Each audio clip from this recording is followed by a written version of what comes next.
आणि माझ्यावर टीका केली जाते की निलेश लंकेंची 13 तारखेनंतर गुंडगिरी दहशत मोडून काढू. तुम्ही तर पाहिलं, मी आता फॉर्म भरला, विवरणपत्र बघितलं ना, माझ्यावर किती गुन्हे दाखल आहे? एक दाखल. कशाचा गुन्हा दाखल आहे देव?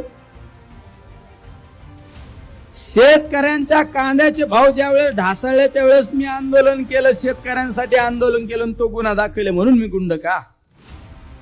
मी गुंड? आणि संदर्भ दिला जातो की सुपा एमआयडीसीचा. अरे जी एमआयडीसी आदरणीय पवार साहेबांनी एमआयडीसीचा शुभारंभ केला, मी 2010ला माझ्या अंगे गावात सरपंच झालो. मी काळाचे पावलं ओळखले, म्हणलं जरी उद्योजक लोकांना संरक्षण दिलं, स्थानिक कामगारांना न्याय मिळवून दिला, तर ही एमआयडीसी एकदम सगळ्यात मोठी एमआयडीसी असेल आणि हा परिसर एकदम डेव्हलप असेल. अरे आम्ही त्या ठिकाणी उद्दिष्ट ठेवलं, उद्योजक लोकांना संरक्षण दिलं, स्थानिक कामगारांना न्याय मिळवून दिला. त्याचा परिणाम असा झाला, आज सुपा एमआयडीसी रांजणगाव चाकणपेक्षा सगळ्यात मोठी एमआयडीसी आज पाहायला मिळते ना.